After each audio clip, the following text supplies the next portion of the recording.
Well, thank you all for coming to our fourth and final Meet Your Legislator event this year. I think due to it being Easter weekend, we have a lighter crowd, which is probably good for all of you that submitted questions because your chances of getting pulled have increased quite a bit. I think Senator Tomes will talk about this, but he will need to leave early for some Easter obligations, but that really highlights an important point that I want to highlight for everybody, and that is it is a big deal for these legislators to come in each time and take time out of their schedule after spending all week in Indianapolis, evenings with everybody that wants their attention and is calling and emailing them, and they're finally home with families, and instead they choose to come here. So I'd ask that we all give a round of applause for the folks who did show up. And call me naive, but I'm cautiously optimistic that next year we'll have even more legislators show up. And please feel free to reach out to them and encourage them to do that as well. I think, again, it helps them become better legislators to be at forums like this. Today, because we have so few people, we are going to have 5 minutes for each of the legislators to talk, as well as 2 minutes for you to offer any comments, but also, obviously, we eventually hope that you get to a question because that's why we're here to ask questions of the legislators. After you've asked your question, you're welcome to go sit down while they then answer. But we'll start, as we always do, with opening statements of 5 minutes apiece. I don't remember where we started last time. Chris, you have a question? Yeah, I was going to say, normally when it's a low crowd, the audience has 3 minutes. Well, the powers that be, I think, have said 2. So we'll see. I mean, I guess we can always change it on the fly if we feel like we're getting through it.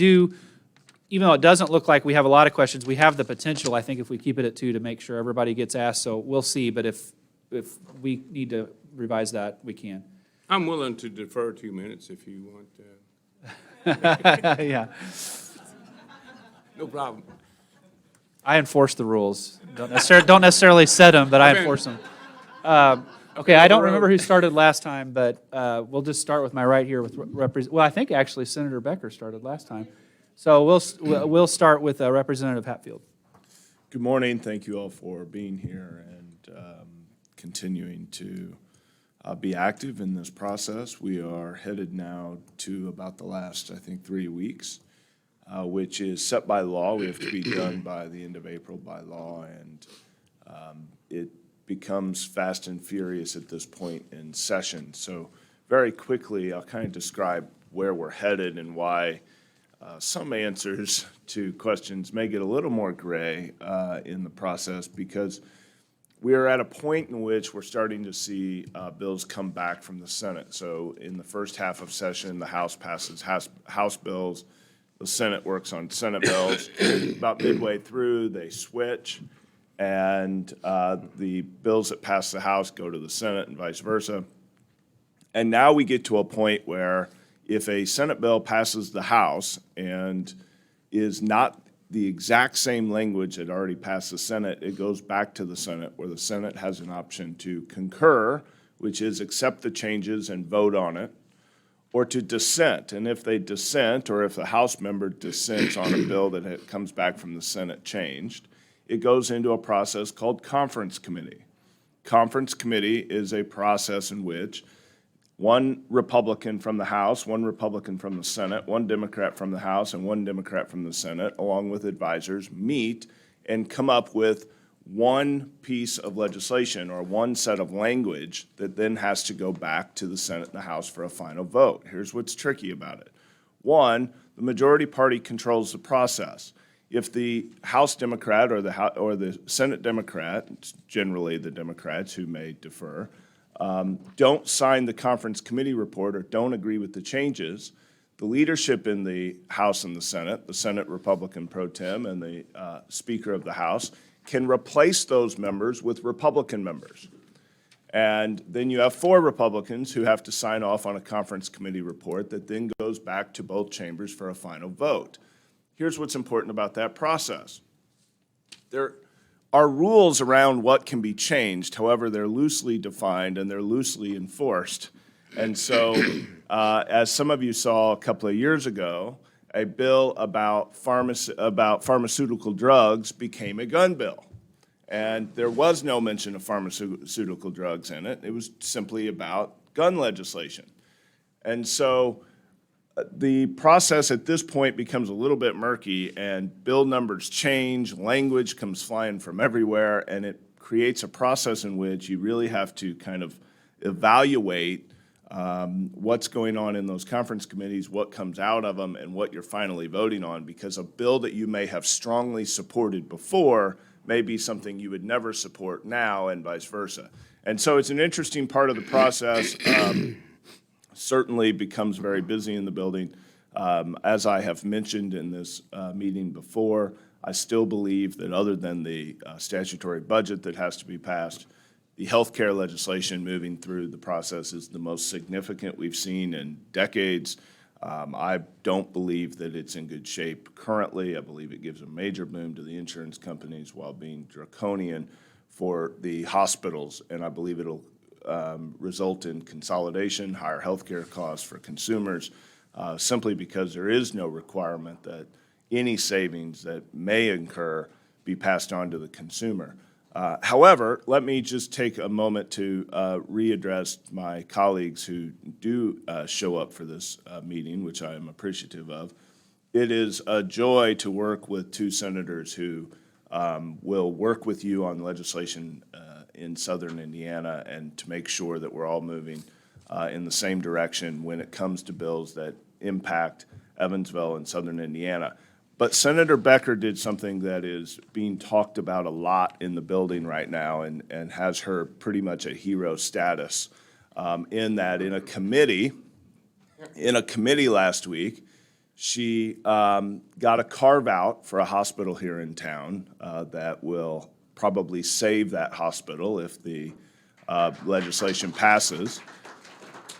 And not only did she get a carve-out for that hospital, after having the chair walk through that in a public committee and ensure her and the public that it was carved out, followed up with, okay, I'm still a no. Everybody's talking about it. It's significant, and it takes guts to do it, and so I'm very appreciative of the senators that I work with and the delegation, because I do believe we work well together when it comes to Evansville and southern Indiana. Thank you for being here.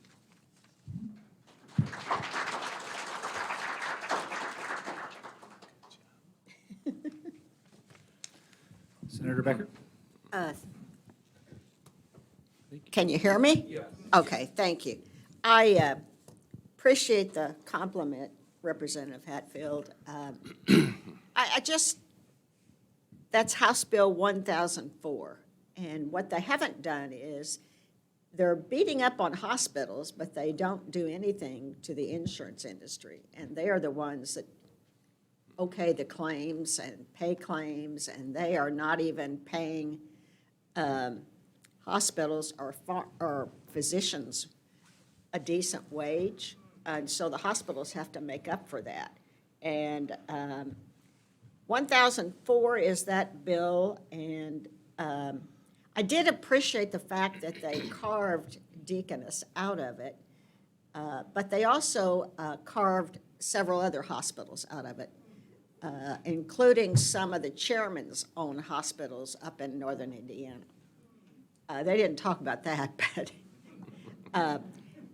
but I am still concerned because if they are imposing fines on hospitals if they are not at the national average. And the problem is Indiana has not raised their Medicaid rates for 35 years. And they also haven't raised Medicare rates to where they should be. And so Deaconess Hospital loses about 50% of all the proceeds on those two programs. They don't even cover the cost of services. So the only way that Deaconess can make that up is through private pay, because they are commercial. Both are private pay, but commercial, which is businesses, okay, as well as individuals, just to stay solvent. So it is a mess. They need to address the Medicaid and Medicare rates, and they just keep refusing to do so. I know they don't want to spend the money, but you can't have health care unless you can provide for the various types of health care that people need. And I did talk to someone this week also about Ascension. I was concerned that Ascension could end up, and it's still a possibility of buying Deaconess if things didn't go well. But what I was told was they probably close their Warwick Hospital, Ascension would, if this bill passes the way that it is. Because Ascension has a lot of the same problems that Deaconess has as far as reimbursement from the government. But the reality is we don't know where this bill's going to land. And they couldn't guarantee me. I asked the chairman when he talked about this exemption for Deaconess, I said, can you guarantee me that that will stay in the bill? He said, no, Vanita, you know how this place works. So without a guarantee, I just said I was not going to vote for the bill.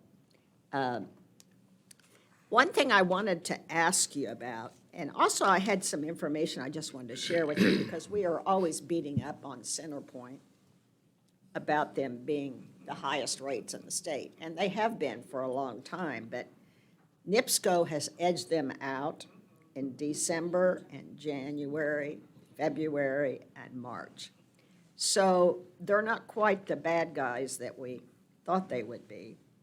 Although, and there were two bills, and somebody wrote me about both those bills.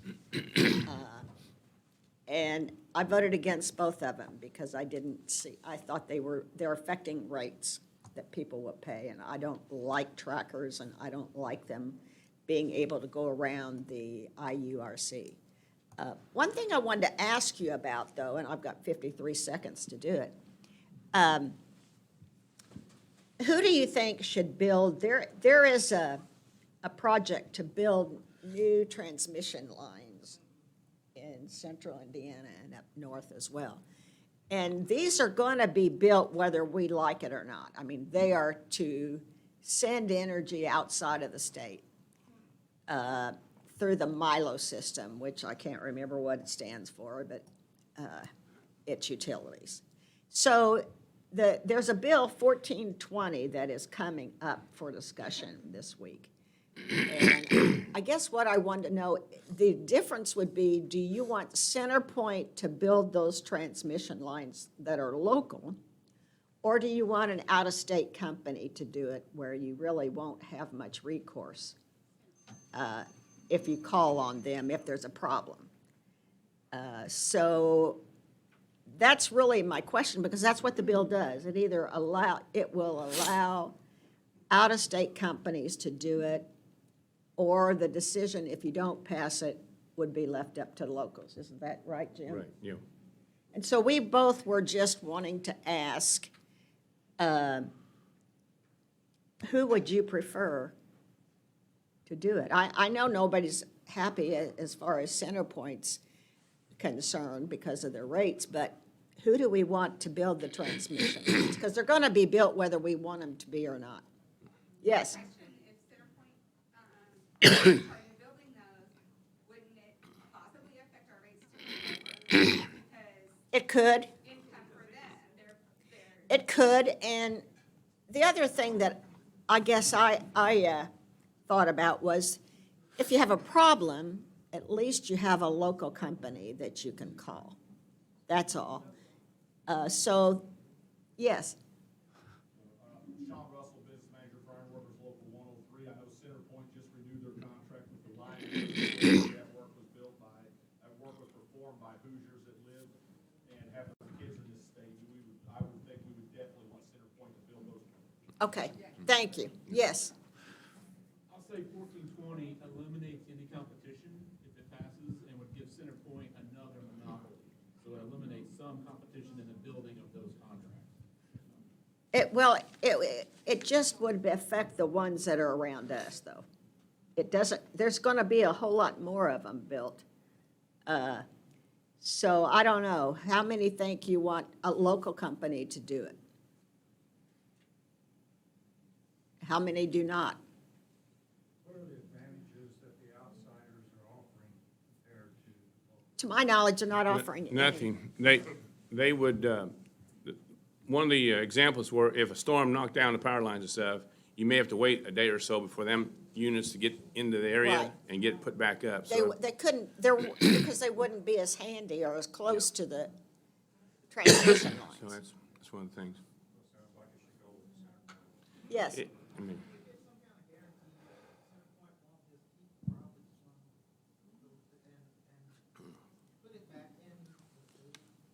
Well, we don't have any guarantee, but we wouldn't have any guarantee if an outside company did it either. we don't write the We contracts. don't and write the contracts. I don't. If we wrote the contracts, we'd all have lower utility bills. I can That's guarantee right. you that right now. Having vested interest in it, we would write lower utility bills. That's right. Well, it sounds like you got some good feedback, and I Well, will. thank you. and I won't I be doubt- appreciated that. Yep. And I don't doubt we'll have some questions on it too. Senator Tomes? Well, I want to say, I do apologize that I'm going to leave probably about 10:30. Our daughter got in late last night from West Virginia. Our family's getting together. Today is going to be our Easter. And we only got today because our daughter from West Virginia is leaving in the morning to go back to West Virginia. And we'll be leaving to head back to Indianapolis. So we say Happy Easter and So we're eating on the fly, but anyway, I want to wish you all a great Easter too, a happy Easter. But I want to also mention that I've got these handouts again, for those who maybe didn't get some, they're out on the table. I do too. And yeah, she probably got the same thing. And then also, these here is kind of neat. This one here is, this one is about how a bill becomes law, which is kind of interesting. One of them is about our state symbols. Like, we have a state insect, right? You guys know that? The Firefly. Firefly. Good choice, wasn't it? Right? I think we was one of like 4 states that never had a state insect. We got one. I got a whole bunch of state insects, though, actually. I spray for them every year. The state river, we got flags, state seal, state nickname, state model, state bird. We don't have a state pie, but I think it's considered almost our state pie. It's What is that? it's Cream pie? Yeah, some kind of cream pie of some We sort. also have a state plane, the P-47. Yeah. And this here's the PAGE program. I would like for you to take one of these. If you got any kids, 6th grade through high school, this is the neatest program they have up there. These kids Yeah. can come up for one day, they get excused absence, and they spend the whole day actually working for whatever legislator they want to. They get a tour of the State House, they get all kind of information that is shared with them, and they get to stay, like in the Senate side, on the floor while we're in session, which, that's not, everybody can just come in, and they get to run notes in. If it's somebody out in the hall wants us to get a note, they do that, and so it's really a neat program, and these kids all like it, and then we get a photograph with them, and they get a document, a little certificate, so you might want to get one of those if you've got a youngin' or a grandchild or something like that. For veterans, this one here's got a lot of information for the veterans, programs and benefits that they can take advantage of. And this one here is about the state itself, the history, geography. So help yourselves to take more than one if you want to and give it to somebody you might know. I have those. And I do want to say about these meetings. This isn't the only Meet Your Legislator meeting we have a month. I had one in Princeton, Indiana, which is not really my district anymore, but I did go up there because when it was my district, even though Princeton wasn't part of it, I've met a lot of people in Gibson County. And I thought, well, and Mark Mesmer didn't have a problem with me joining him up there, and I was able to see some of the folks we don't normally see anymore. And so I went to that one, and last weekend, it was Indiana Farm Bureau had a Meet Your Legislator meeting at the Vanderbilt County Fairgrounds. So that was another Saturday, and here we are today. And these legislators that you see here, they go to these too. It's not just this one. They go to these other ones, and sometimes it's not even their district, but they come to them. And I think it's nice that this group here is willing to. Now, we was joined by some of the other ones who don't show up here. It would have been nice if you kind of been at that one last Saturday. Maybe you could have asked some questions about it. I don't know what their answers would be, but it is nice that we do have these legislators that's willing to come here and not just for this Saturday, but last Saturday and the Saturday before that. And even after session's over, we're getting invited to follow-up meetings and stuff like that, and it's kind of tough. I mean, coming home, you got a day and a half to get things done, get your groceries for the week, and then pack it up and go back. On the energy bill, the lobbyist that Centerpoint has, he used to live here. He lives up in the Indianapolis area now, but a lot of these lobbyists, they're nice people. They're really nice people, and you hate to say no to some of them, but sometimes you have to say no to them. And on this, what Venita showed you, Mike, he brought them to us Thursday, and it was nice to see that they're not always hitting the top mark, but usually they do, but not always. And we got to remember that. I did send Mike, prior to him calling out to see if he could bring this to me, a letter that came out in the news earlier this week where Duke Energy had requested the IURC approve of a rate decrease. A rate decrease. Now, I don't know who come up with that, but I bet they don't have a job anymore. But I thought it was nice. They're reducing it about 16%, the monthly bill, by about average $26 a month. That's going the right direction, I think. I don't know the whole circumstances why they was willing to do that. I think that because, I think it was their market, their fuels they needed to run their operation, they got to be able to do that. So, and one quick thing, because she had a few seconds. I told you last month about my bill about these autonomous trucks. This is something that scares the bejeebies out of me. I'm telling you, this research is going on. They're testing this stuff. And it's not just trucks they're doing in cars, but trucks is a real problem for me. We're talking about an 80,000-pound vehicle and no driver. But just a few days ago, the 28th of March, in San Francisco, a driverless taxi cab rear-ended a city bus.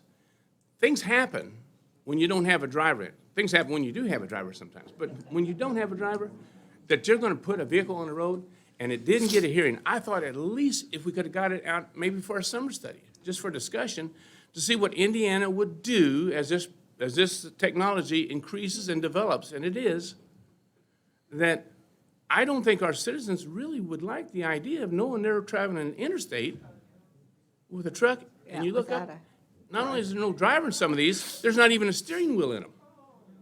So, I don't know, I'm gonna try it again next year to see if I can at least get a summer study so we can talk about this a little bit, You might wanna contact your own legislators if they're not here to give it some thought, that's all. I'm just trying to maybe avoid, that's a taxi cab. What would it be if it was a semi did that?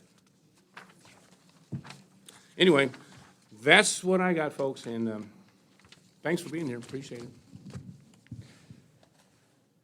Okay, first up, oh, and I apologize, I think it may be John, but I'll read the question and assuming that you can come on. Is the state of Indiana legislature evaluating our state pensions and the negative consequences of holding funds or hedge funds that base investments on ESG principles?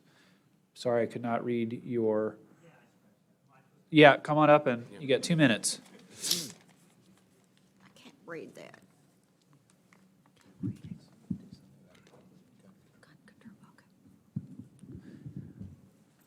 Did I at least get John right?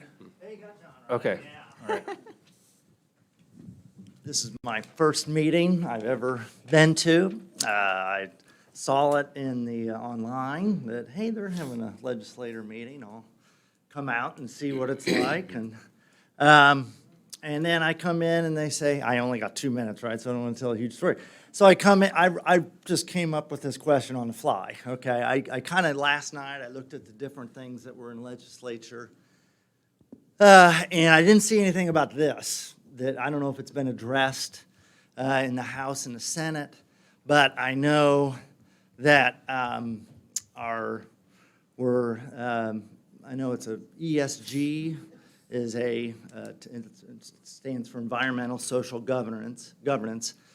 There are certain entities that states invest, or they have a large holding of our pensions, state pensions that we all are counting on for our teachers and fire and state employees and things like that.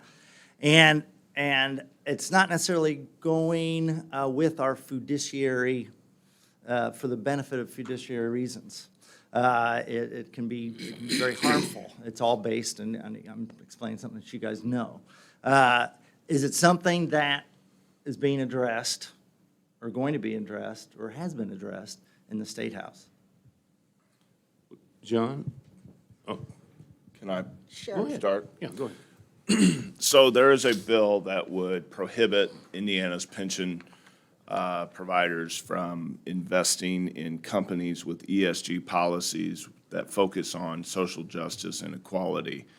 It's a fascinating bill. It's passed the House. I'm not sure where it is in the Senate, but when it got introduced, it was this big message bill that the House Republicans were very excited about. And then the nonpartisan legislative services agency that is hired and controlled by the majority party, but that works with both parties fairly and equally, evaluated it and said that it would cost Indiana's pensions, our teachers, our police, firefighters, anybody in the Indiana pension system, $6.7 billion would risk Indiana pensions by $6.7 billion, which exceeds even the excess funds that we had on hand. And so I offered an amendment that I thought anybody could support, which was, these are Indiana's pensions, they're our retirees, they're folks who gave themselves to the state of Indiana in one capacity or another and worked for many years and counted on that pension. So let's tell the pension board that they can't do anything that isn't in the best interest of pensioners and isn't in the best interest of the financial obligation that they have. And it was rejected 70-30 with every House Republican voting against it. So I offered in another amendment that cut out the Indiana State Police pension. Then we offered another one that cut out teachers. And we offered another one that cut out firefighters. Every House Republican voted against every amendment offered to protect Indiana retirees from a $6.7 billion pension cut. So they go back to legislative services, and they come back and they say, we've reevaluated it, and now it's only a $5.5 million cut. They didn't change the language in any significant way, but they've reevaluated it. And so I came back to the table and said, okay, well, it's still a $5.5 million cut with your new numbers, a $6.7 billion cut with your old numbers. Assuming either is true, it still puts retirees at risk. So why don't we just have our pension board evaluate their investments based on what's good for Indiana retirees? And every House Republican voted against that amendment. And so I'm very concerned about this bill. I think that our fiduciary duty to retirees is to make sure that they're making the best profit possible on those investments to secure their pensions and to make sure that they have a long and healthy retirement in this state. It actually is confusing to me because, Republicans have long been very proud of what they've done for Indiana pensions, and in some ways, they've really done some good things around Indiana pensions. And then in one bill, they just threatened to destroy the entire system they've built and put retirees at risk. And so I'm very concerned about this bill. I think that it puts the retirement pensions at great risk. I don't think we have any clue what the actual cost will be and why we would hamstring and tie our pension board to certain companies with certain values and certain this, when really they ought to just be looking at what's going to make the best return.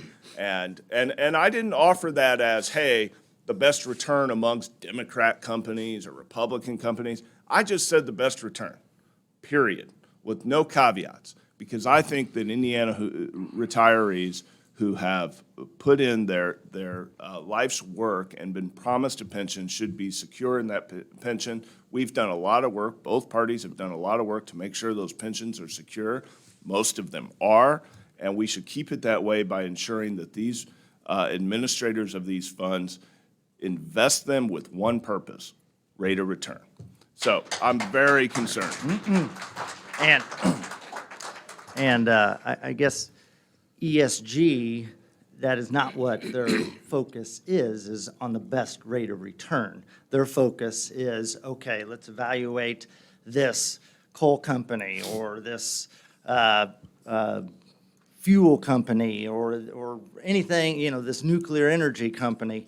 They are going against environmental, standards. So we are going to not invest in them, even though they could have great profits. I mean, so they're not looking at profits with ESG. They're looking at what your politics stances are corporately.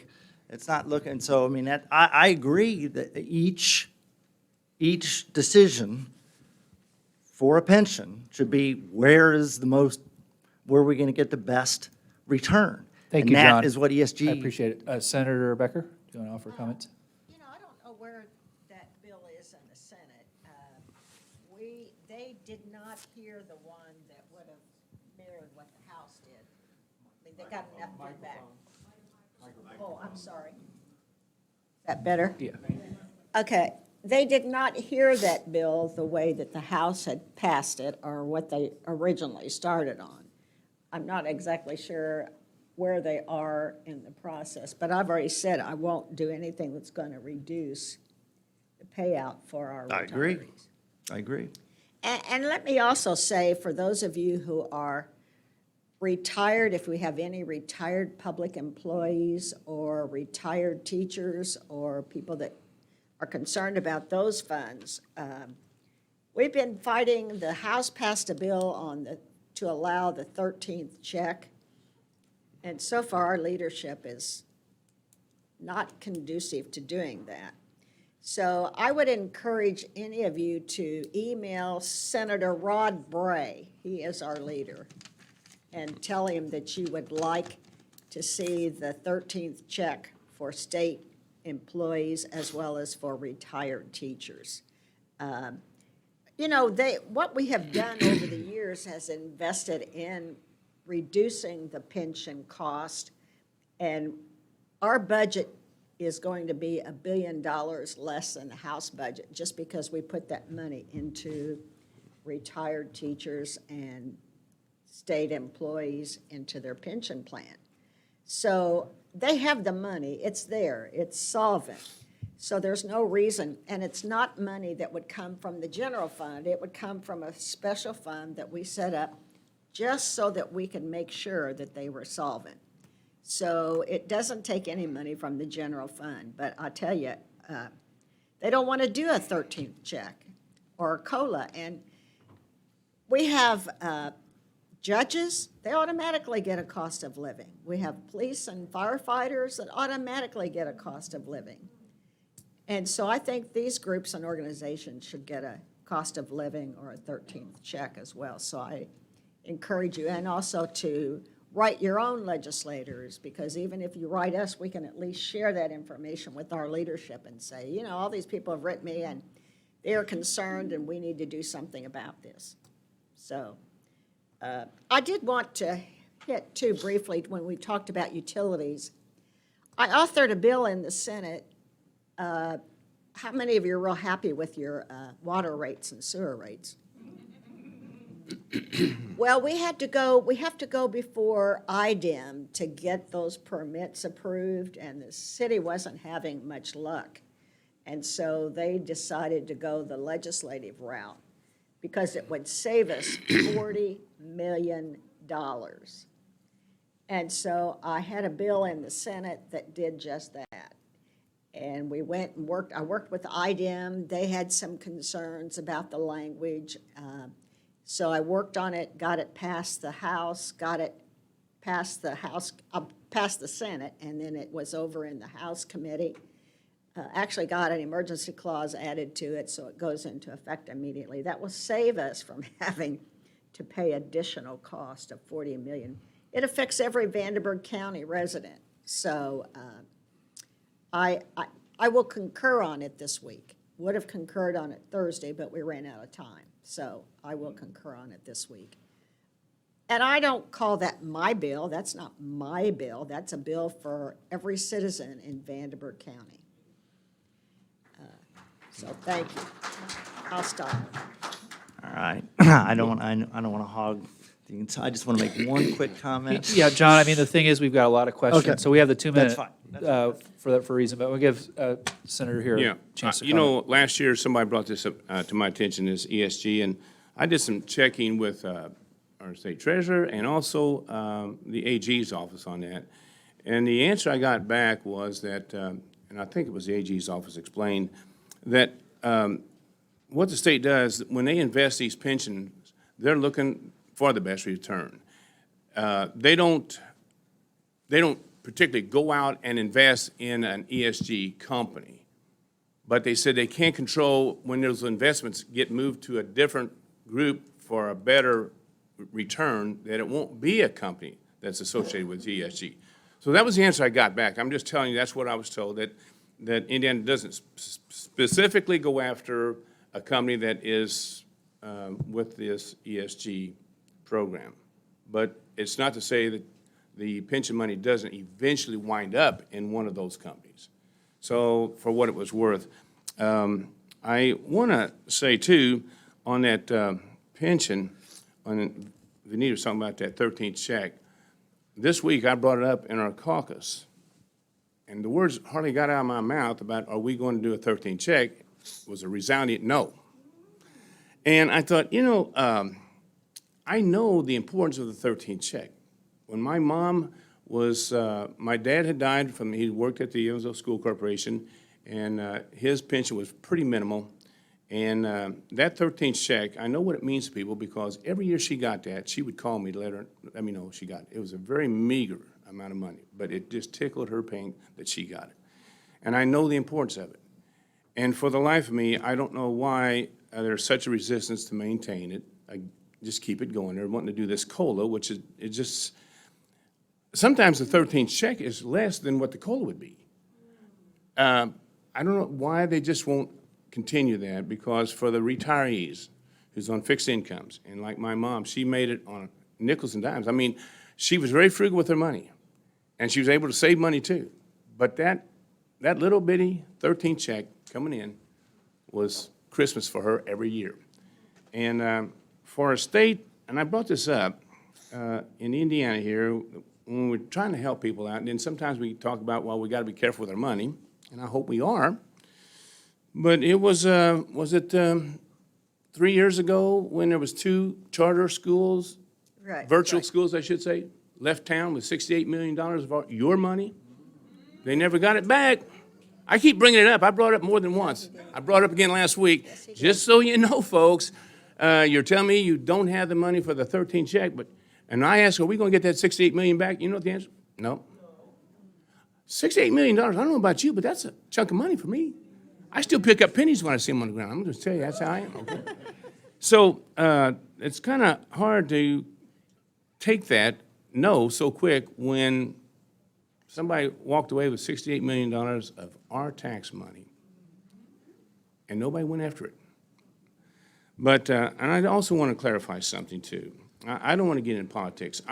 I vote on a lot, and Vanita does too, a lot of Democrat amendments on bills because they're good amendments. Now, some of those amendments are offered up just to embarrass the Republicans. That's what they're for. But when they have a legitimate, good amendment to a bill that right. it would help the bill, we vote for it. And sometimes we're the few, but I want you to know that supermajorities or majorities, it don't matter whether it's Democrats or Republicans, whoever has the majority is ones that take advantage of it. That's just how life is. Democrats, when they was in majority, did the same thing. Democrats actually bankrupt these pension plans. The Republicans are the ones that's getting this money built back up again, paying it down, the debt. These pension plans was bankrupt by Democrat parties. So both parties have their sins and both parties have their good graces. They just do. But you can't always go by the parties, you got to look at the people, and that's what I look at. You can have good and bad in both parties. And a bad person in what some people would say was a good party is still a bad person, right? And a good person in what some say is a bad party is still a good person. It's individuals. Let's just keep that in mind. I don't want to pick at any one party or any one individuals. That's for you to decide. But let's not get too cloudy so people think, well, it's one group's bad and the other group's good. It doesn't work like that.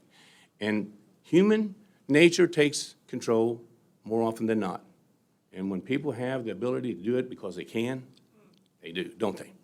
They do. They mistreat people. I know agencies do it. And I call these agencies because I know the people that call me for help in these agencies, they just mistreat them, and there's no excuse for it. So I just want to share it with you. Let's just keep that in mind when we're talking about this stuff here. Thank you. I'm gonna respond to that just to make sure that Now, I didn't respond to yours. we're dead on, and that's perfectly fine. There wasn't a single pension bankrupt when Democrats lost control of the House in 2000. Not a single one. There were two pensions in rough shape that Republicans have done good work with in their majorities. I'm not convinced that Democrats also wouldn't have done good work on them, but Republicans did good work on the two pensions that were struggling in the early 2000s. Not a single one was bankrupt in 2000. And most of us support the 13th check. Leadership struggles with it, but we're about to get a report that shows revenues are up over $200 million more than what they thought they were going to be up. Everyone in the State House thought that it would be a very good report coming out. Nobody thought it would be this good, and so revenues are up for the state. Once again, government is rich in this state while Hoosiers continue to struggle, so I hope we'll see the investments that Jim's talking about in their budget. And just so that we're clear about the ESG companies, we're talking about Pepsi, Verizon, Apple, Walmart. These are the companies that House Republicans wanted to divest from on behalf of retirees.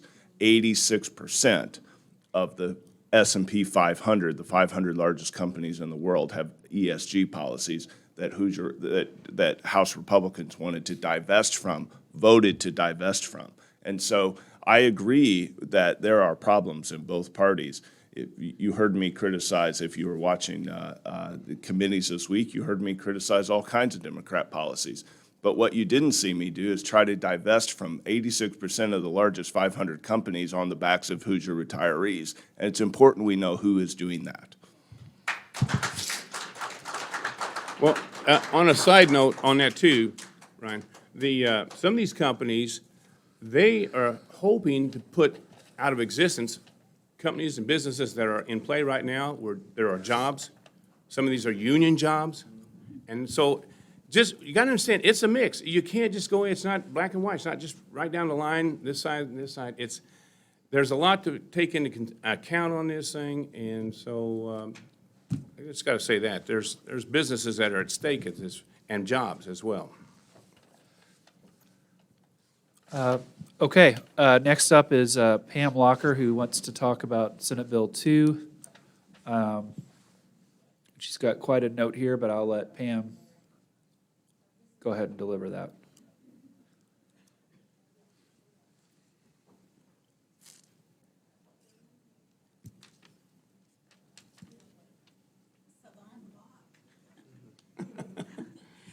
Okay, last July, there was a special session with Senate Bill 1 and Senate Bill 2. Senate Bill 1 basically outlawed abortion in Indiana, with few exceptions. Senate Bill 2 allotted $87 million to help those people, those young families. $42 million went to the Nurse Family Partnership Safety Pin Program, Safe Haven Baby Boxes, and Real Alternatives. $45 million was allotted to the Hoosier Family First Fund. That was a new fund that was created. And that would allot funds to help support healthy pregnancies and families. So this was kind of as a counter to SB 1. But my question is, I can't find any evidence as to how that money has been spent, or if it has been spent. And I'd like to see some accountability on those funds. And I just talked to Senator Becker about it a little bit, but I wondered what other people had to say about that.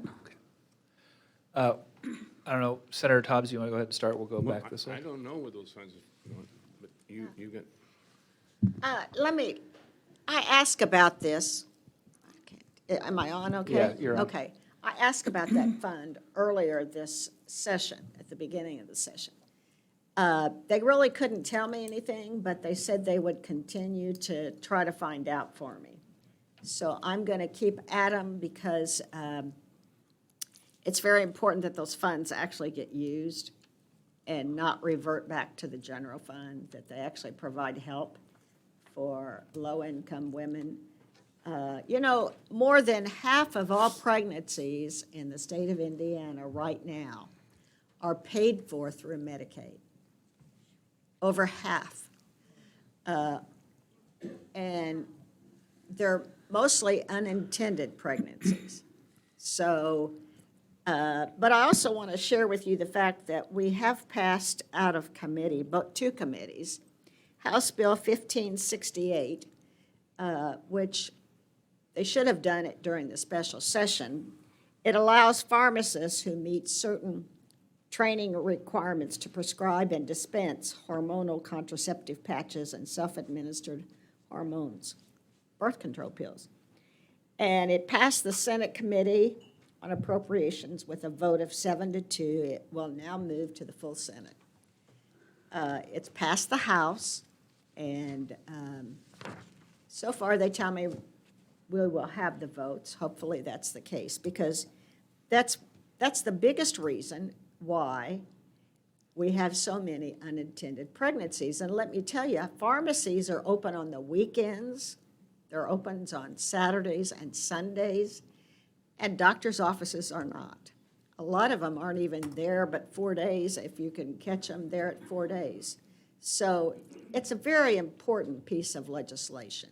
We also have another bill that Senator Breaux and I worked on together, and it's for the LARCs. That's contraceptives, it's patches, so that hospitals can carry those and distribute them. And if one person doesn't want them, then they can save it and give it to another person who may want it. And all of those are paid for through Medicaid. Medicaid will pay for those. So I think we are starting to see the light at the end of the tunnel on this issue. At least I hope so. I would only say that if there's any silver lining to the tragedy of the special session, it's that we're finally getting yes votes on pro-women legislation around contraception, healthcare, adoption, early childhood healthcare assistance. We've seen a slew of legislation offered by Democrats and Republicans. A lot of it has been offered by Democrats in the past. It's now being offered by Republicans. More power to them in ensuring that women with difficult pregnancies or women who are in difficult situations after the birth of their child for any reason do get some assistance. They don't go nearly as far as they should, but the language that is finally being passed has been offered in prior sessions and has been rejected by the legislature, is now starting to see some yes votes and starting to pass and will be positive for new mothers and babies. And part of that is the baby box program that you're referring to. I don't specifically know where we are on spending those funds, but one of the problems in programs like that is that if they go unspent, they revert to the general fund and then can be used on anything that the executive branch wants to use them on. And so hopefully we will see those funds spent for what they're intended to be used for, which is the safe haven boxes, which is a program in Indiana that hopefully will lead to healthy babies in bad situations. That was just one small part of it. you know, there was money for all kinds of other things, family planning.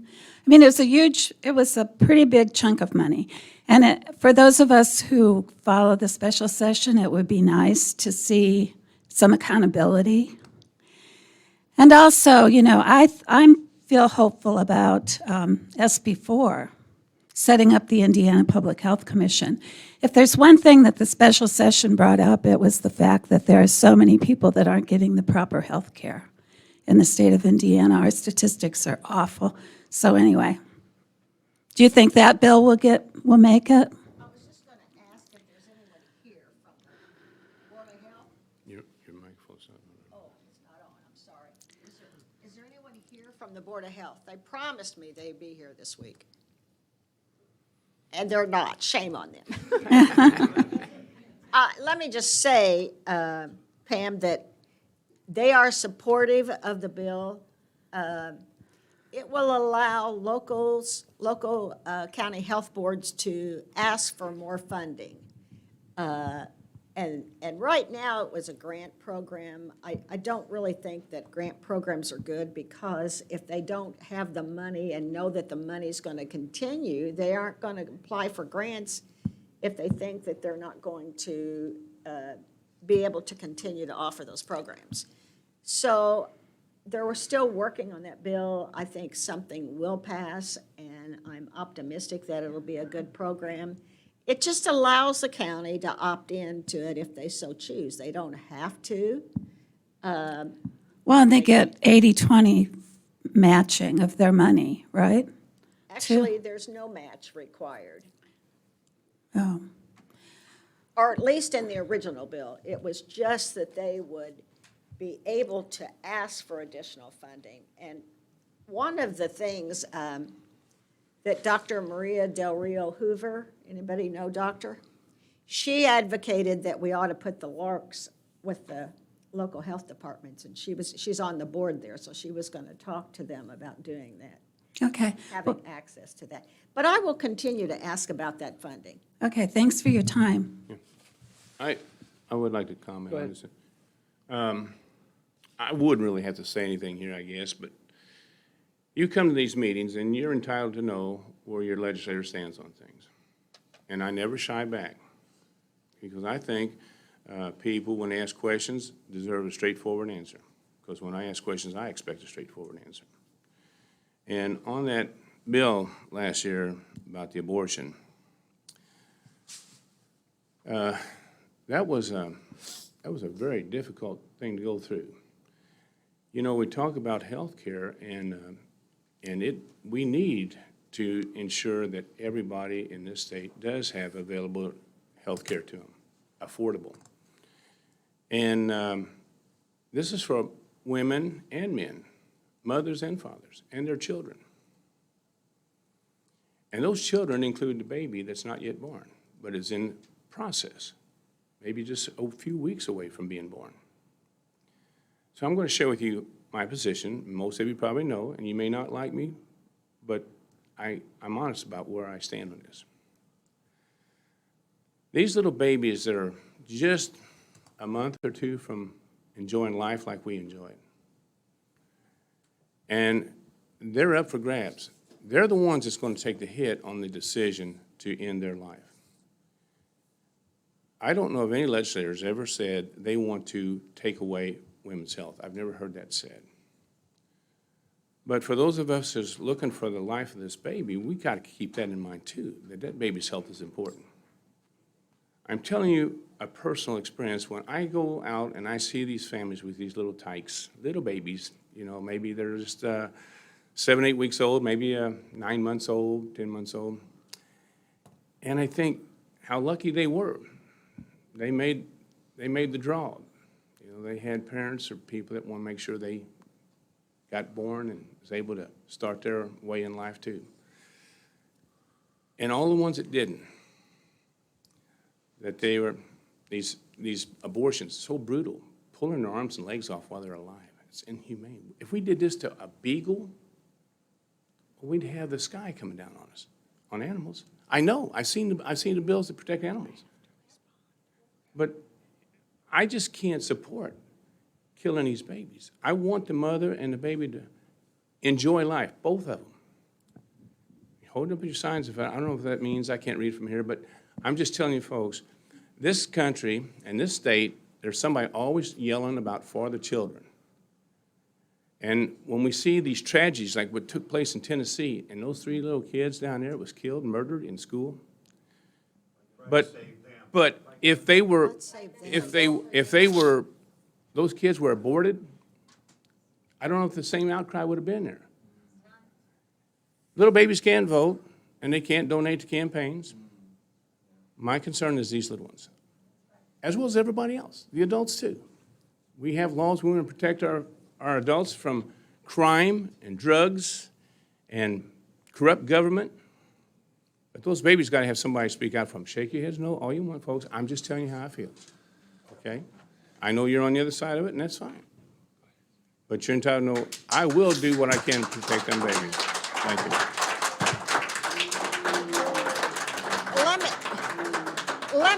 Let me share with you the other side of this issue. And let me also tell you that Indiana's current law, before the abortion ban was passed, you couldn't have an abortion after 20 weeks. So they were not pulling babies out, taking out their arms and legs. You're wrong. No, I'm telling you, the law in Indiana was 20 weeks, and a baby was not developed until 36 weeks. What? Yes. Oh my gosh. 9 4s or 36. Senator Becker, check the science. I have checked the science. Yeah. My twin grandbabies were born at 31 weeks. They're fully formed.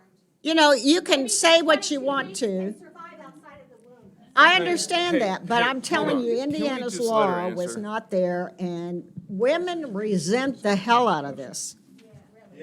Yes. How many of you here would prefer that the state stay out of your personal business? Look at the hands. Hey, I didn't ask about SB1, just, Stay out of your personal business. I didn't ask about SB1, just SB2. She was talking, she wasn't I talking wasn't, about the abortion no, bill. SB2. I got your question, She but was not talking about the abortion bill. She Yeah, Yeah, I think that was that's about fine. the You funding did for other mention stuff. Okay, did mention you good?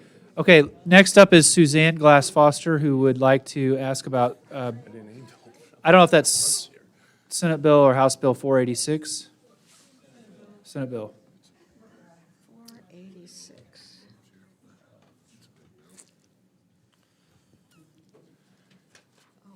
Oh, we voted no. Wait a second. 486. Hi, I'm Suzanne Glass Foster. I'm a teacher in Evansville, Indiana. I'm part of ETA and ISTA. And the 486 bill has a bill, a section in it, excuse me, I'm losing my voice, about discussion. We're here discussing today. We're hearing your points and we're giving you our points.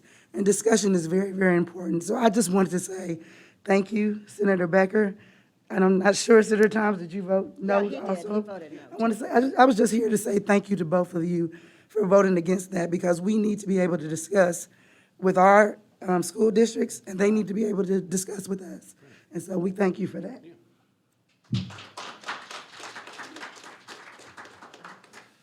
Okay, I guess that's a thank you, so there you go. Vicky White on Senate Bill 202. Indiana does not allow court-ordered escrow accounts for tenants. Why? while she's coming up, I just want to tell you, my wife told me today, somebody at the State House told her that we're not supposed to vote against the chairman in the caucus, in the committee.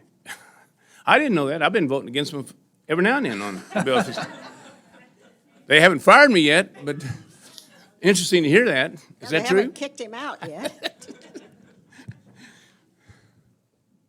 Good morning.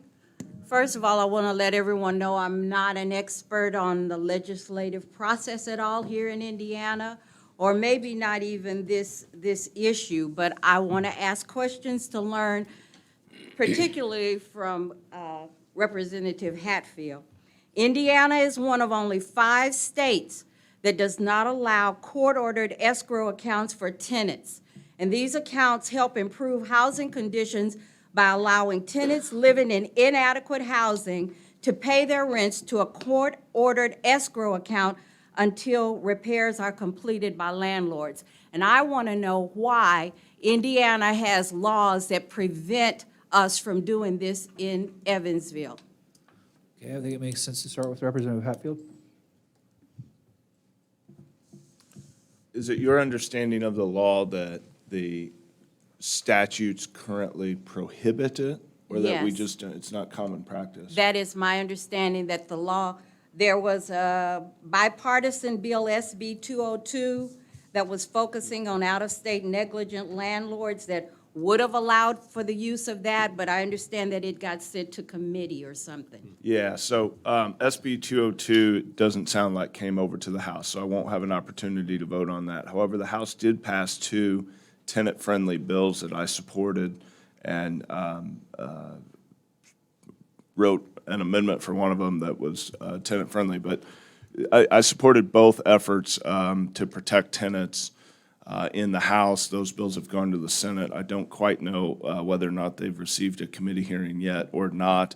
As far as the court-ordered escrow accounts for tenants, it sounds like an idea that I would generally be supportive of. I would need to look into it a little more. I'm happy to talk to you now or after or whenever about what you've seen either in other states or what the idea is here. I'm unaware of where in the statutes or where in the code that we prohibit this. I believe you that we do. I just would want to see kind of what needs to be changed within that language. If there's an opportunity in conference committee to do that, I am open to that idea. I just need to learn a little bit more about it. Okay. It generally sounds like an idea I would be supportive of. Yes, because a lot of the tenants, renters in Evansville, you know, this community is about 50% renters. They have no recourse when we have landlords who are predatory, who won't fix their homes, who continue to have housing in such disrepair that they cannot even benefit from weatherization programs that exist in this community or for this community. And that needs to stop. This is not fair to the vast majority of citizens in Vanderburgh County. And there's no doubt that in the state of Indiana, we hear from both sides of the aisle, all over the state, of abusive landlords who do not keep their properties up and who rent them to renters who are living in unsafe and unhealthy conditions. And it is incumbent on the legislature to make sure that when a property is up for rent, that it is healthy, it is safe for any person of any age and of any means. And so it certainly is incumbent on us to make sure that we do this. As far as the escrow accounts, I'm happy to look into it. Thank you. Yeah, Ryan, on that, I had somebody had wrote me about this, a renter's Bill of Rights, and we have a code site. Maybe you know of it. I don't as an attorney, but you might know the code site, but I didn't get to read what it says, but there is in our statute a renter's Bill of Rights for things like you're talking about. Now, whether it deals with escrow, I don't know either, but the call was about people who's in apartments that, you know, the landlord's not keeping it up, and if they have some way to deal with it. So there is something statute. There is, Jim. It's or Senator, it's a policy statement, and so it doesn't have the effect of It doesn't? Okay. law. It certainly is in the code, and we at least in my time, there's always pro-landlord bills out there, but we have done some good things around tenants' rights. But the stories you hear, certainly out of this community and others, we have a long way to go. Thank you.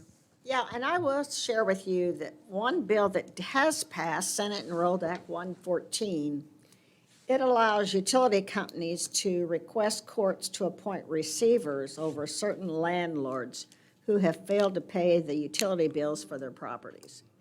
That has passed, it's gone to the governor's office. Yeah, that's fine, but I understand what you're saying. It's not enough, and, you know, we have a group of, shall I say, home builders who have a very strong contingent in the House, and they start bills, and they have passed bills to help their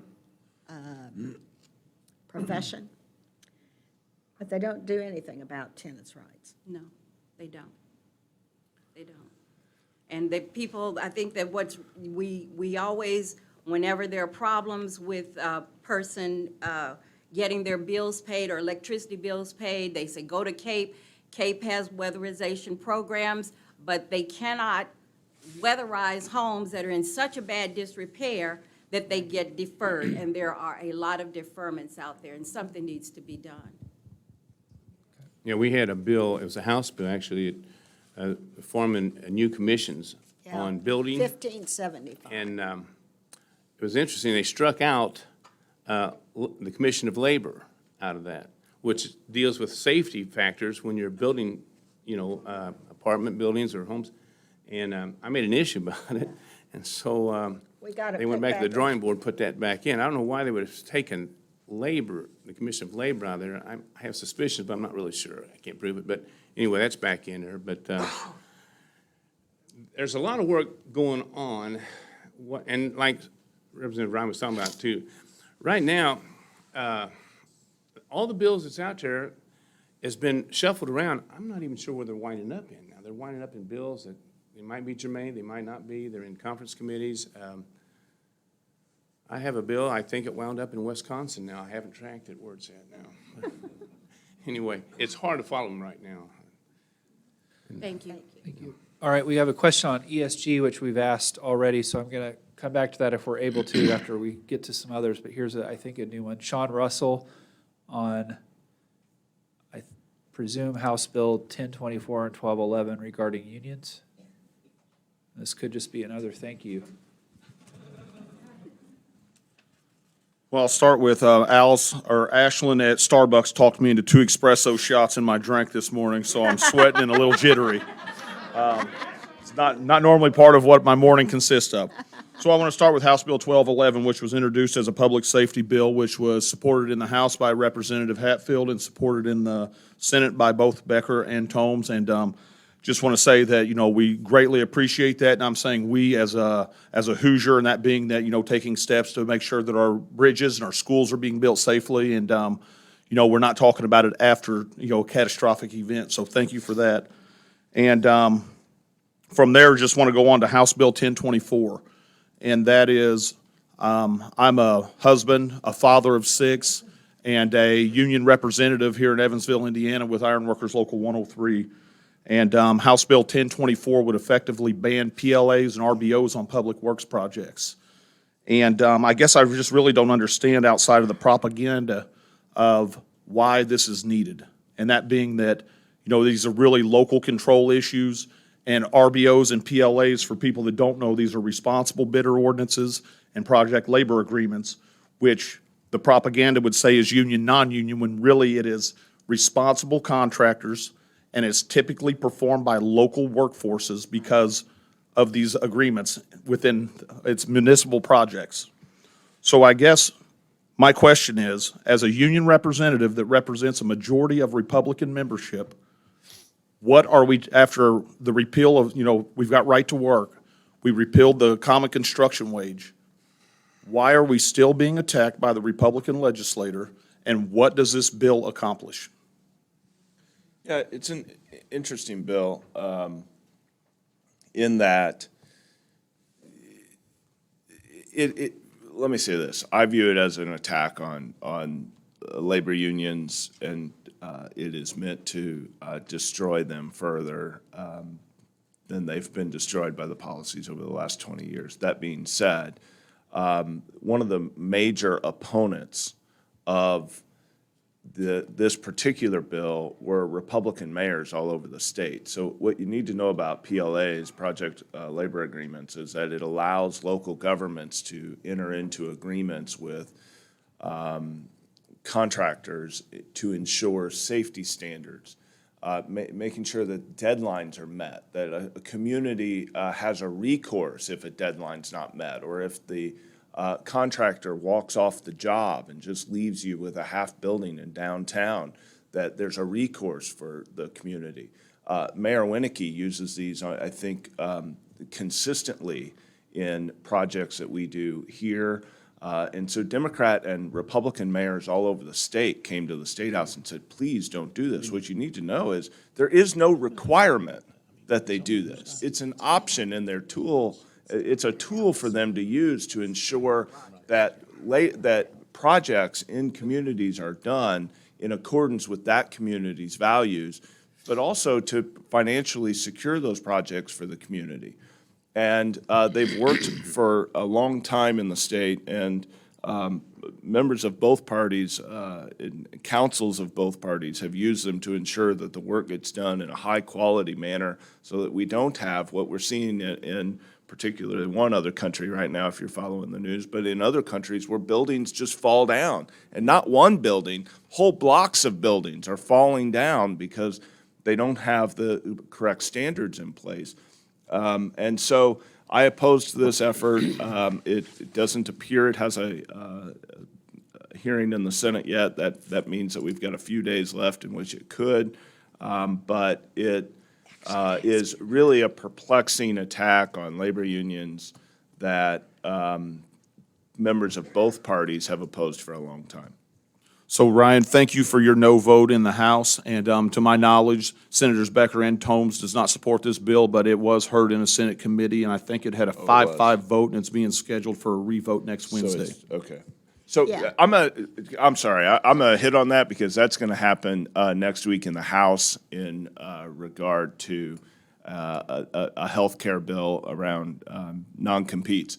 When a vote is tied, meaning that it was not defeated and it Right. did not pass, it is still eligible for a revote. And I'm just gonna say this and how it happens. Here's what happens. Members who are likely to flip due to leadership pressure get called into the leadership's office, and they come out of that office with a different vote. That's how that happens. That's what'll happen in the Senate next week. That's what'll happen in the House next week in a healthcare bill.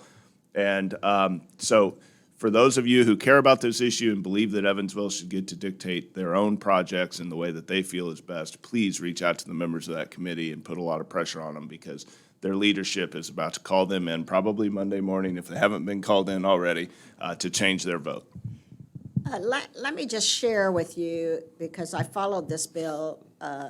Mayor Lloyd Winnicky sent a letter in opposition to this bill because he said, I want the option to decide in the community, because just for the reasons that Representative Hatfield said, because it actually, it's safer outcomes, but there are people who continue and the chairman of this committee continues to beat up on unions. She's one of the worst when it comes to teachers' education bills, because she also serves on education. And so I talked to, and I will tell you that Greg Walker, Senator Walker's not one that's going to kowtow to leadership. He just doesn't do that. So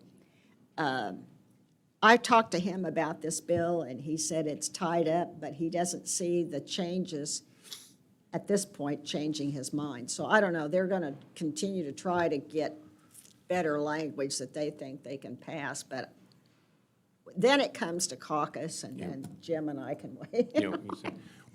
But I was very pleased that Mayor Lloyd sent a letter in opposition to this as a Republican, because he believes in communities. It's just an option. It doesn't require that they use project labor management agreements, but it gives them that option. That's how the Ford Center and the DoubleTree were built, was through project labor agreements. Those PLAs are used quite a bit here in this area, but across the state. And it is a good program because it guarantees the job's going to get done on time and on the dollar that was agreed to. And if it doesn't, it's on the labor. They have to make it up. So it's a guarantee, because you see a lot of times these projects start out and it never gets completed because of one thing or another. Cost overruns. Cost overruns, it's a higher price than what was negotiated to begin with. With these here, it's what you signed to begin with, and when you're done, that's exactly what you're going to pay. And it's going to be done the day that you said it's going to be done. I don't know. I was a union truck driver for 33 years, a union steward for 21 years. And I say, a Republican senator, and you don't find those connections up there, that kind of a combination up there in the State House. But I've always been sympathetic of working class, whether union or non-union. I never did support that right to work. That was a bad thing. I don't know why they went after that. and the prevailing wage. You know, I've been here 13 years, and I can't recall in my 13 years where labor ever came up demanding something. Not one time. They were up there a few times to defend a fight that was brought to them, but never did they ever come up there and make a demand. And I don't know why you want to poke a fight where there's no fight to be had. I don't understand that. But, no, I don't support this measure. I know there's some legislators that they apparently just don't like organized labor. And organized labor does get a bad press sometimes, and it's not fair. I can tell you that when I drove and I delivered in some of these facilities like General Electric and big places like that, they would have both union and non-union working there. And I've seen times, and I'm not trying to pick at anybody, but where they had to bring the union trades back in to repair the work that was done by the non-union trades. I'm not saying that but those things happen, and that's who they turn to, is to bring them back in. And interesting enough, some of those trades were taken off the job site. They had to set their camp up on the other side of the highway, but yet when they had the repair of the job that was done improperly, they brought them back in to do it. Again, things happen. I don't understand some of it. I don't know why we're making fights like this. I just wish they would leave. Just try to help everybody, whether you're union or not. No matter what you are, if you're just trying to get through in life, just try to help out where you can, and not leave anybody on the side of the road and leave them there. I just don't go for that. So I hope this. I haven't seen the bill yet. I guess was that in Labor Committee? Yes, pensions and labor. And as far as changing your votes, I'm going to tell you something, guys. I've been in that hot seat before. I was like a senator for like 7 weeks, and I was called in by a high-profile state senator. And my staff said, Senator, you got a meeting with the senator at 1 o'clock, and I knew it wasn't about a pay raise. So, because I was voting against their party bills. And I wasn't trying to be a hard case. It was just I was asking questions on these bills, and I couldn't get a straight answer. I talked to you a while ago about straight answers and being shoot straight with people. And I was told, well, you just got to vote for it. No, that was wrong. And I told that gentleman that. And I know, as a union steward, that lonesome feeling when you're by yourself, when you're up against something like that, and you know the words that's going to leave your lips is not what that person's wanting to hear. It's not a good feeling. But you say what you got to say. You believe in what you're standing for, you say it. Good or bad, no matter where you're at, you stand firm. And I said those things to him. There was more than that. And at the end, he told me, he said, well, people, I said, the people that voted for me felt that's all they needed, a vote to have somebody up here to represent them. They don't have the money for our lobbyists. They don't have time to come up here. And he said, well, Senator, people will forget. I said, but I wouldn't. So these are things, and both parties are capable of doing this stuff. Both parties are capable of twisting arms. They do that. And it's unfortunate when somebody will change up their vote just maybe for the prospect of getting reelected. I'm not going to do that, folks. If you want somebody else, they have elections all the time. Go get somebody else running for this seat. But I'm trying to do the right thing by our people, and so are these people right here. And life's not easy sometimes. Like I said, it's a pretty lonesome feeling when you're in there. You don't have anybody running interference for you. Nobody's going to do the blocking. It's just you and the man. And it happens too often. It shouldn't be that way. And I certainly didn't know about voting against chairmans. Well, I guess I got some stains on my soul for that, because so be it. If it's a bad bill, it's a bad bill. If it's a bad amendment, it's a bad amendment. And sometimes you make a mistake. Sometimes you see something wrong. You think the bill is what it is, and it's not what it is. And you make a mistake. You don't do it intentionally. Try not to do it very often, but it happens. So it's a different environment than driving that truck and working those docks. I can tell you this. It's a different type of a labor, it really is. And I admire all these legislators up here, what they do. And they do a great job. Thank you, Senator Tomes. I know you have some family, you I gotta indicated go, some yeah. Easter obligations, so happy Easter to you. Thank you. Take care. Give Margie my best. Next up is Shayna Miller, who wants to ask about Senate Bill 414, reclassification of wetland and potential economic impacts. Hello.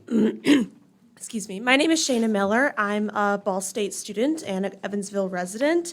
I want to talk about Senate Bill 414. I'd like to know how you plan to vote on the bill. It's going to the Senate next week. I know that Senator Tomes is actually signed on as a co-author for the bill, and it has already passed the House. From the outset, the bill seems largely innocuous. It deals mostly with sewage treatment and in a domestic setting, but it has a rider on it that would change the classifications of wetlands. And this is really dangerous for us as a community in Evansville. There are 3 classifications of wetlands, the first one being the least severe and the third one being the mostly severely protected. And changing the classification would allow us to develop wetlands that had once been protected. Wetlands are rich in biodiversity and provide us with clean water and protect against floods. Evansville is a river valley city, and we're particularly vulnerable to flooding, especially with the increase in levels of rain that we've seen in the recent past. Along with these wetlands to be developed, it would be a detriment to existing infrastructure and also the economy in Evansville and more broadly Indiana. The Indiana Wetlands Task Force found that while legislation that loosens wetland protection provides farmers and developers with some financial development benefits in the short term, it also comes at significant costs in the long term because precipitation and flooding caused by removing wetlands can have extreme damage. It can lead to loss of life, property and infrastructure damage, road closures, erosions, landslide risks, crop destruction and livestock loss, threats to fish and other aquatic species, health risks, housing displacement, and other economic impacts. Per this information, I'd like to iterate my question of will you be voting to pass Bill 414 and why? Go ahead, Senator Becker.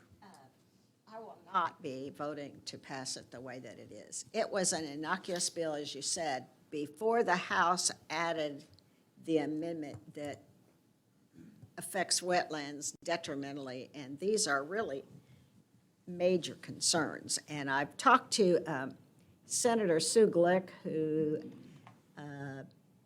she's from the Elkhart area, but she's very much opposed to this bill. She understands the implications of wetlands and why they're important for our ecosystem.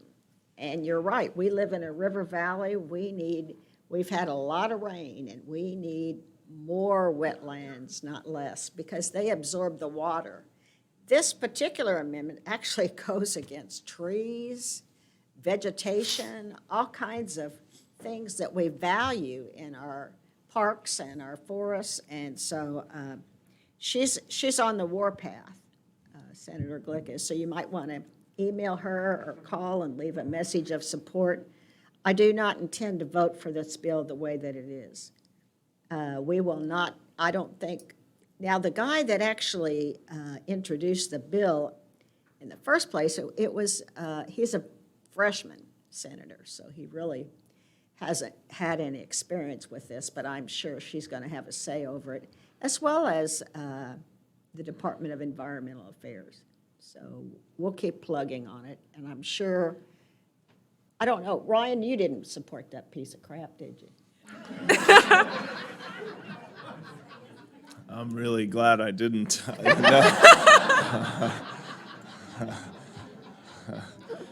No, I voted no. I will say the sewage part of the bill, and just good. as an opportunity to kind of say how the job can be difficult from time to time, the sewage part of the bill is important. It's good language, and we need that to survive. It'll help a lot of folks in rural Indiana, and it is, in my opinion, not meaningless. It is positive legislation. But the wetlands, so there was a House member who on the House floor, sort of out of turn, mentioned the Home Builders Caucus and how much language they pass that is self-serving, and got in trouble for it. But so then we come back a week later, and now an insurance guy has the home builders language on this particular piece of legislation that basically destroy Class 3 wetlands. And so I was not supportive of it. I voted no on that piece of crap, I'm a senator, and I'm hopeful that the Senate will amend it in conference to take that language out and let the sewage language exist. This is an opportunity also then to highlight the conference process where when the bill was introduced, many of us probably supported it. It got an amendment. I no longer supported it. I voted no. House Bill 414, I tell you today I'm opposed to, but if it goes into conference and takes out the wetlands language and provides just the sewage language, my final vote on the bill will be yes. And so it's important to kind of follow the language through the process. I'm hopeful the Senate will send it to conference, take that out, and allow the positive parts of the bill to survive. Thank you. Next, we have Valencia Redding, who's going to ask a question that, to my mind, I'm surprised has yet to be asked this year, but is Valencia here? Oh.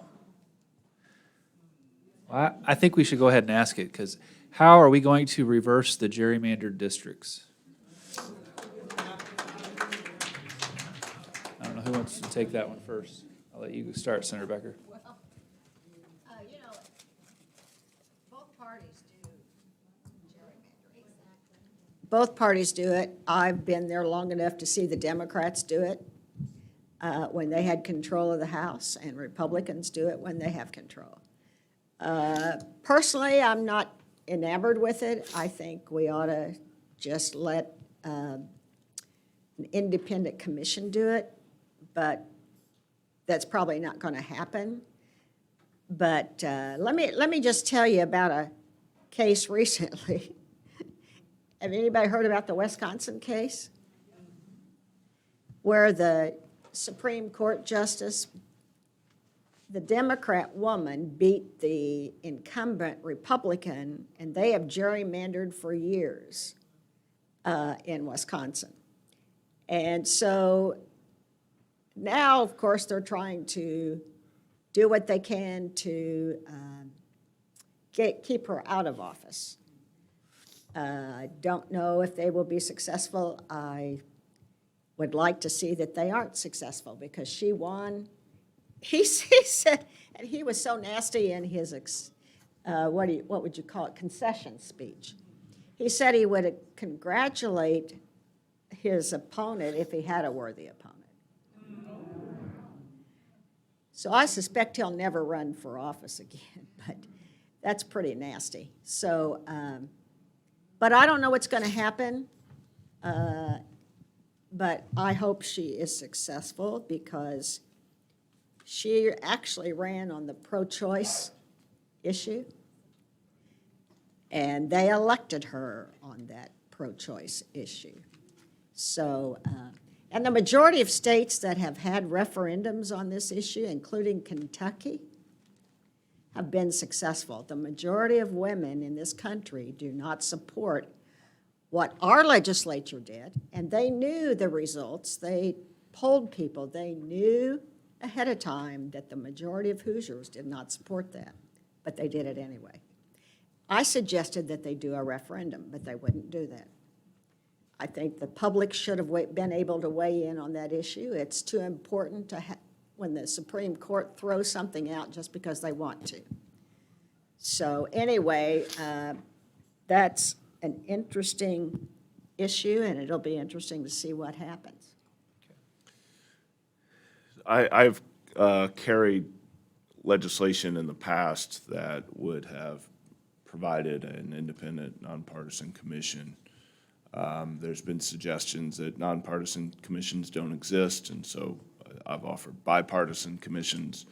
The truth is, gerrymandering has a long history, but the extent to which we can gerrymander districts today, I think, is a threat to our democracy. There's no doubt that Democrats have engaged in this process throughout the history of this country and states in which it's provided. And I want to touch on the threat to democracy because I had some folks that laugh at that suggestion up here. So let me tell you why I think that the threat grows. And when I talk about the threat, let me assure you that I am referring to Republicans who gerrymander in Republican states and Democrats who gerrymander in Democrat states. And the reason why it's a threat and a growing threat is because the data we now have on you as a voter allows us to know your voting pattern. It allows us to know the history of your votes, and by household.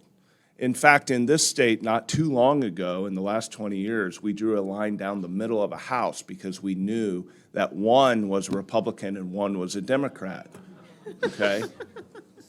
And it went to court. And so I think it's important to understand that we have information now that allows us to know how that district is likely to turn out. And so we draw these maps. Democrats in blue states and Republicans in red states draw these maps to assure majorities. And in states like Indiana, they ensure supermajorities. Do I believe that if we had fair maps that Democrats would be swept into power in Indiana? No, of course not. But do I believe government is better served when you have to negotiate with anybody else? Anybody else? Yeah, I do. And I think that on bills that don't get partisan stains on them, you see us work together in a way that's productive for people. In fact, the senator and I specifically have worked together this session on more bills than we probably ever have before, all for Evansville. She mentioned one that saved $40 million. We did another one this week that saves $4 million for Vanderburgh County. The government works best when you have to negotiate, whatever the issue is, when you have to negotiate with somebody who disagrees with you. And gerrymandering leads to single ideas, single parties, and single control. In 1999, Speaker Brian Bosma, then the minority leader, offered a deal to the Speaker who was a Democrat. And the Senate Republicans probably wouldn't have gone along with it, but the Democrat blew it up and said absolutely not, and it was a mistake. And we have to be able to acknowledge that, yes, both parties have made mistakes in this realm, but it's led to bad government. It's led to single-party control that leads to really lousy ideas. And sometimes they're on big partisan issues, but most of the time, they don't have anything to do with big partisan issues. And so gerrymandering, I believe, is a threat to our democracy. It's the same threat in Republican states as it is in Democrat states and vice versa. And the country needs to look at it and ensure fair and free elections so that we can elect people to represent our interests of our community rather than elect a single party and a single set of ideas.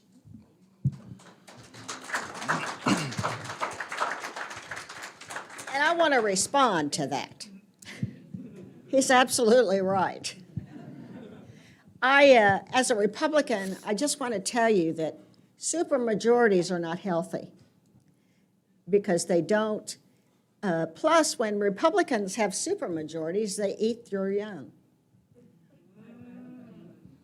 They do, and it's not right. And there's no consensus building. It's like we have control and we can do whatever we want to. And I think government works better when it's okay to have a majority, but boy, supermajorities are not good government because you don't get an opportunity to really talk about the issue in a complete manner. And so I would support having less Republicans and adding a few more Democrats. Not too many. All right, and I guess I'll maybe say this out of turn, but I think also gerrymandered districts give certain legislators comfort in not having to show up Exactly. and speak to people as often as well. We have about That's right. we have about 3 or 4 that unfortunately we were not able to get to because I see we have 10 minutes. We've allocated 5 apiece for closing statements. I don't know if you guys want to take that advantage now or if you would rather just talk about questions. Okay. Yeah. Here's one that I think, then we'll do this, we'll end with a question, or an answer, I guess, to the question. Mark Lichtenberg on House Bill 1001 and House Bill 1005 tax policy as it relates to public schools.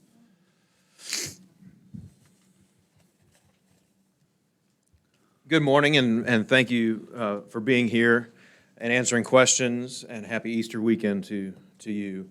I am Mark Lichtenberg. I work for the Indiana State Teachers Association. I'm a former teacher here in Evansville. And I spend a lot of my time advocating on teacher issues and public education issues. The budget is kind of a disaster right now for public schools, but I want to talk specifically about some of the tax implications. House Bill 1005 was passed this week by the Senate.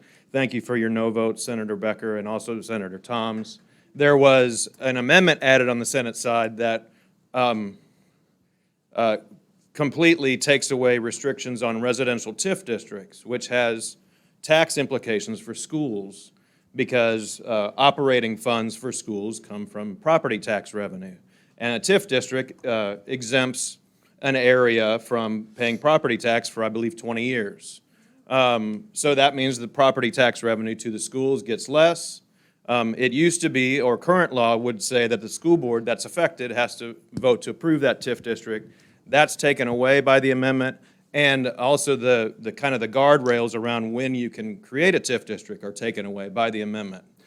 So that's bad. In addition, in the budget bill, there's a portion of the budget bill that also speaks to the operations fund. And it says that if you have a school corporation that has a tax rate over 40 cents, it has to be brought down over the course of the next 8 years to 40 cents. And if you are a school corporation that does not have a tax rate at 40 cents, here's some money, we'll make up the difference, which sounds kind of socialist to me, which is an interesting position for the Republicans to take. So I'd like to hear your thoughts on these tax policies that are in these bills and how they affect schools and what can we do to protect our public schools. Go ahead, Senator Becker. Either way.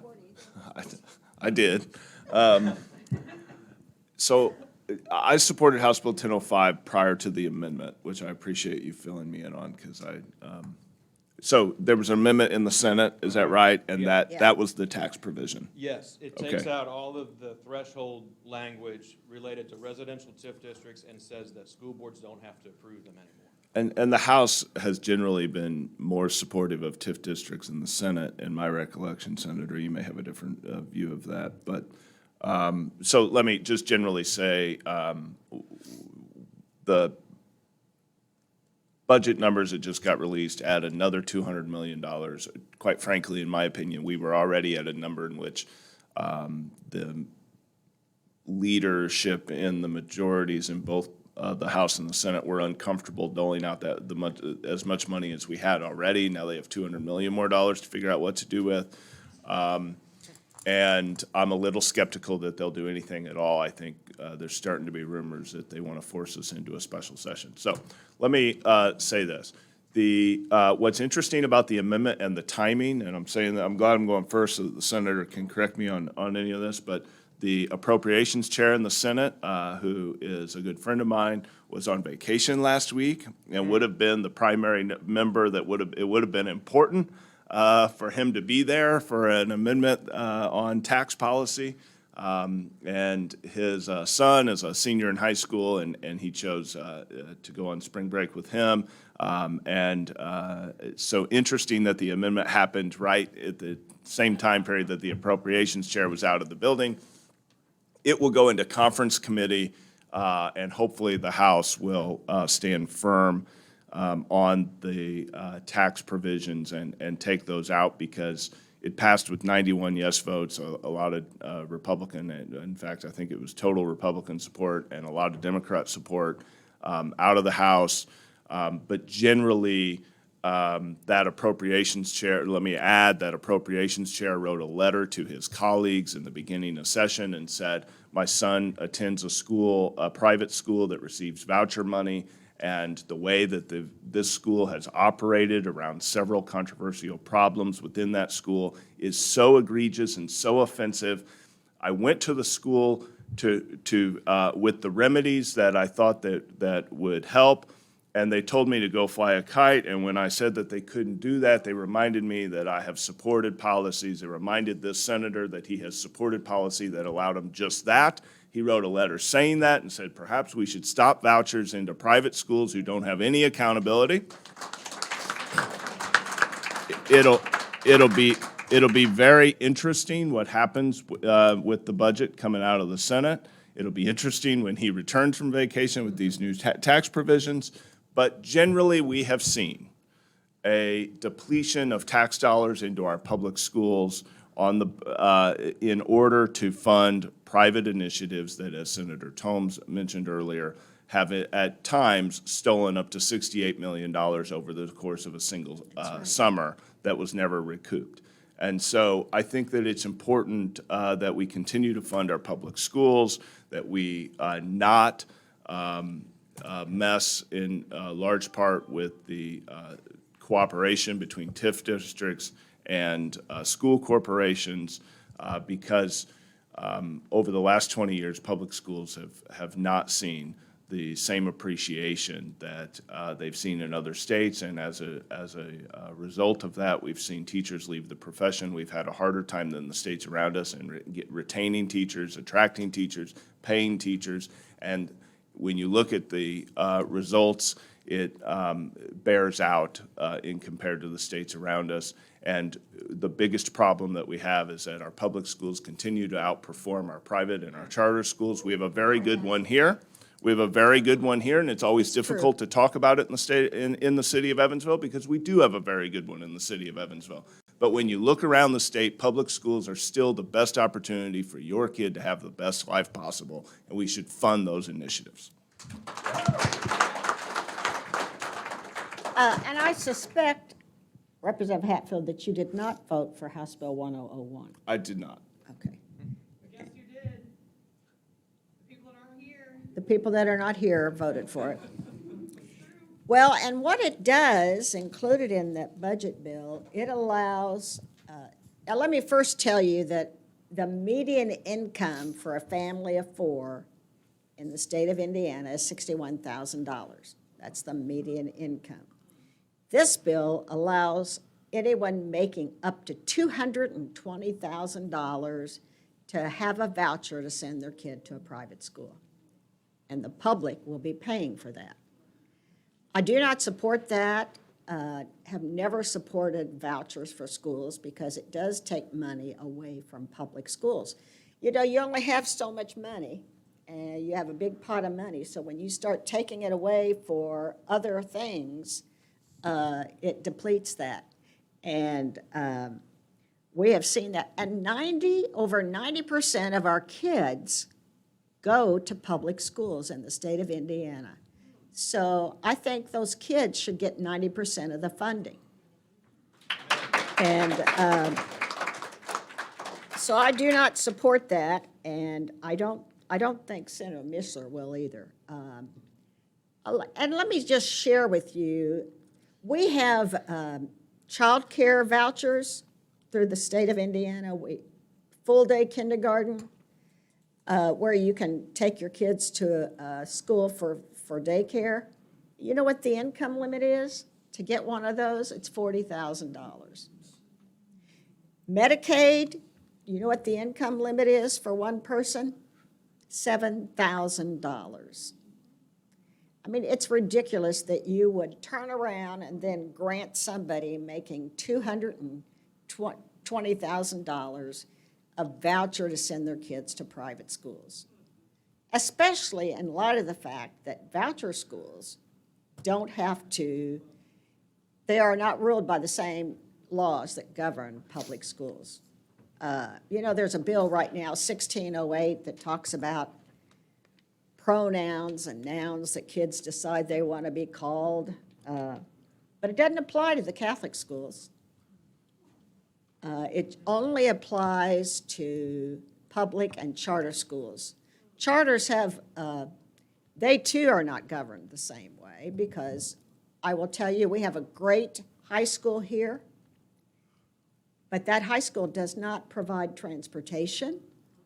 It also doesn't provide free lunches like our other high schools do to low-income families, and it doesn't take special ed kids. So they can set their rules to keep their percentages high. And that's, you know, that's all well and good. And they're also asking for more money from property taxes for Vanderbilt County to give to that school. But the reality is that they don't have a school board that's elected. They're all appointed by one person or their little group of people. And so they have no recourse. They are governed by very few people. And let me tell you, I wanted to remark on that tax provision that we talked about in 1005.